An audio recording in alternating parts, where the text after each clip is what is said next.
기아가 다음 달 3일부터 일본 오키나와에서 최종 캠프 훈련을 시작한다.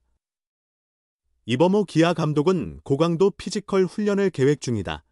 지난해 정규 시즌 1위를 기록한 기아는 이번 시즌 전반기까지는 선전했으나 후반기에 접어들며 급격히 주저앉아 결국 8위로 시즌을 마감했다.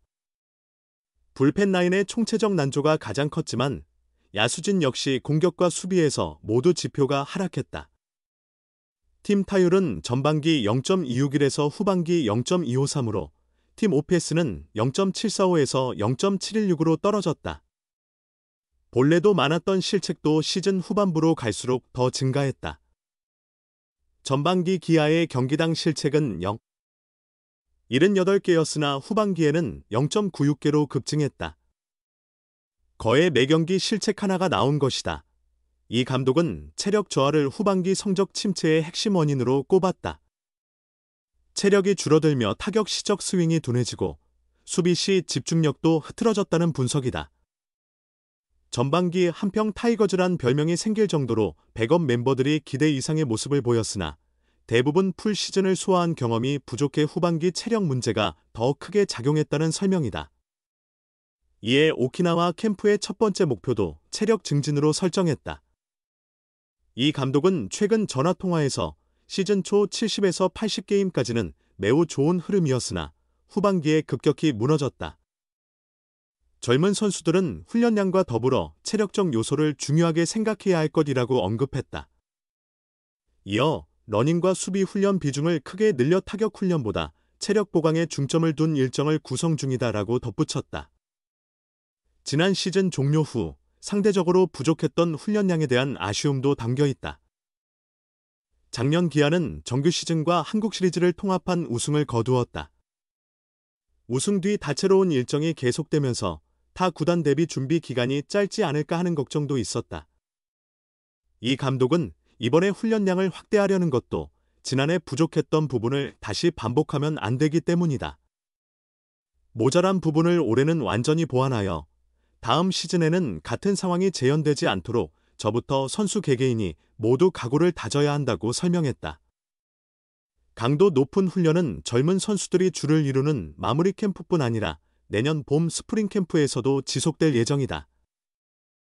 이 감독은 베테랑 선수들과도 이미 논의를 마쳤다. 내년에는 특정 선수를 미리 정해두지 않고 가장 준비된 선수를 기용할 생각이다. 젊은 선수들에게는 큰 기회가 될 것이며 기존 선수들은 자신의 자리를 사수해야 하는 시즌이 될 것이라며 다양한 측면에서 선수들이 고강도 훈련에 대한 각오를 단단히 해야 하지 않을까 생각한다고 덧붙였다. 기아는 지난해 통합 우승에서 이번 시즌 8위로 주저앉았지만 오선우, 윤도현 등 젊은 선수들이 1군에서 두각을 나타내며 경험을 쌓은 것은 수학이다. 사령탑은 이들이 시즌 전체에 걸쳐 기량을 유지할 수 있는 체력을 갖추면 더욱 크게 성장할 수 있을 것으로 내다본다. 이 감독은 그런 기대가 있기에 젊은 선수들을 더욱 단련시키려 한다며 훈련이 분명히 힘들겠지만 올해 우리가 왜 어려운 시즌을 겪었는지 선수 스스로 생각하고 고된 훈련도 긍정적으로 받아들인다면 좋겠다고 조언을 전했다. 프로야구 기아 타이거즈가 2025 시즌을 마무리했다. 최종 순위는 8위. 디펜딩 챔피언의 위상과는 달랐던 한 해였다. 내년에는 과연 명예를 되찾을 수 있을지 팬들의 관심이 모이고 있다. 기아 구단은 내년 반등을 위해 대대적인 변화가 불가피한 상황이다. 먼저 우완 투수 홍원빈이 은퇴 의사를 전하며 유니폼을 벗었다. 그는 개인 비용을 들여 미국으로 건너가 훈련에 매진했지만 끝내 재고를 찾지 못했다. 구단은 그의 결정을 존중하며 떠나보냈다. 내야수 서건창은 이범호 감독의 구상에 포함되지 못하며 1군에서 단 27일만 머물렀다. 개막 엔트리에 이름을 올렸지만 22타수 4안타 2타점 1홈런, 타율 0.136의 부진한 성적 끝에 지난 4월 18일 2군으로 내려가며 4월 16일 광주 KT 위즈전이 1군에서의 마지막 경기로 남았다. 이후 서건창의 모습은 1군에서 볼 수 없었다. 또한 기아는 박준표와 김승현에게 방출을 통보했다. 현재 기아로서는 반드시 지켜야 할 선수도 존재한다. 이번 FA 시장에서 가장 주목받는 인물 중 하나인 박찬호의 거취가 그 중심이다. 수비의 핵심이자 유격수 포지션을 지켜온 박찬호는 이번 시즌을 끝으로 자유계약 선수 FA 자격을 얻었다.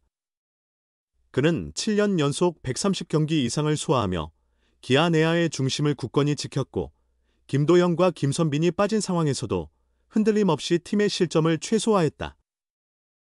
이런 박찬호가 팀을 떠난다면 기아의 수비 체계 전반이 흔들릴 가능성이 높다는 것이 대체적인 관측이다.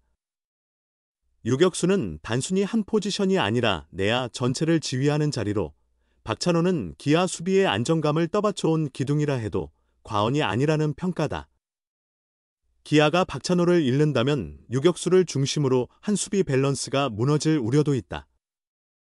박찬호 외에도 최영우, 양현종, 조상우, 이준영, 한승택 등이 FA 자격을 얻어 기아에 남을 지는 현재로서는 불확실하다. 에이스 제임스 네일과의 재계약에도 관심이 쏠린다.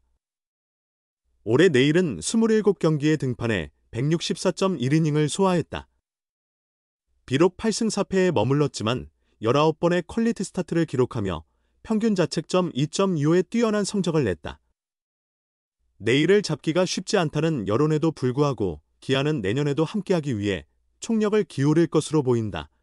반면 타자 패트릭 위즈덤과의 동행에는 변수가 존재한다. 위즈덤은 전반기 내내 완벽한 활약을 펼쳤다. 강력한 장타력을 보여주며 거포 타이거즈의 이름값을 입증했다. 전반기 타율 0.236, 오페스, 출루율 장타율 0.856, 20홈런을 기록했지만 후반기에는 타율 0.193, 오페스 0.722, 15홈런으로 하락세를 보였다. 거포답게 위즈덤의 홈런 능력은 눈에 띄었지만 삼진수도 많았다. 정규 시즌에서 삼진 142개로 전체 선수 중 3위에 올랐다. 전반기에는 상대 투수들에게 공포의 대상이었으나 후반기에는 사실상 공략의 표적이 된 셈이다. 내년 기아에 필요한 것은 한방이 아닌 꾸준함이라는 점에서 위즈덤의 재계약은 불투명하다는 전망이 나온다. 내년 기아가 다시 상위권으로 도약하기 위해서는 수비와 공격 두 분야 모두를 잡아야 한다. 기아가 적절한 투자를 통해 다시금 호랑이 군단의 위용을 되찾을 수 있을지 이목이 집중된다. 2025 시즌을 8위로 마친 기아 타이거즈는 2026 시즌 명예회복을 위해 재정비에 나섰다. 풍부한 선발 자원을 보유한 마운드는 기대감을 높인다. 문제는 타선과 수비력이다. 특히 정교함이 강점인 김선빈과 장타력을 갖춘 나성범의 컨디션이 최대 변수로 꼽힌다. 두 선수 모두 올 시즌 종아리 근육 부상으로 장기 이탈하며 팀의 공격과 수비 부진에 영향을 미쳤다. 이범호 감독은 올해처럼이면 냉정해질 수밖에 없다며 강한 어조로 말했다. 지난해 한국 시리즈 우승 주역이었던 김선빈은 4월 초 종아리 통증으로 13일 결장했고 5월 22일부터는 근육 손상 진단을 받아 56일 동안 전력에서 빠졌다. 총 69일을 부상으로 쉬었고 엔트리에 복귀해도 통증으로 빠지는 경기가 잦았다. 그는 정교한 타격으로 상하위 타선을 막론하고 흐름을 이어주는 능력이 뛰어나며 승부처에서도 강한 모습을 보인다. 큰 경기에서도 강한 그는 지난해 한국 시리즈에서 타율 5할 8푼 8리를 기록하며 MVP에 올랐다. 올해는 타율 3할 2푼 1리를 남겼지만 긴 공백 탓에 308타석에 그쳤다. 3홈런 46타점 OPS 823, 득점권 타율 3할 5푼 1리로 준수한 수치를 냈으나 4할대 장타율과 3할 후반대 출루율이 아쉬움을 남겼다. 나성범 또한 종아리 근육 손상으로 81일 동안 전력에서 제외됐다. 2022 시즌 FA로 이적한 첫 해에는 정경기를 소화하며 팀 타선을 이끌었으나 2년 연속 부상으로 개막 엔트리에 들지 못하고 규정 타석을 채우지 못했다.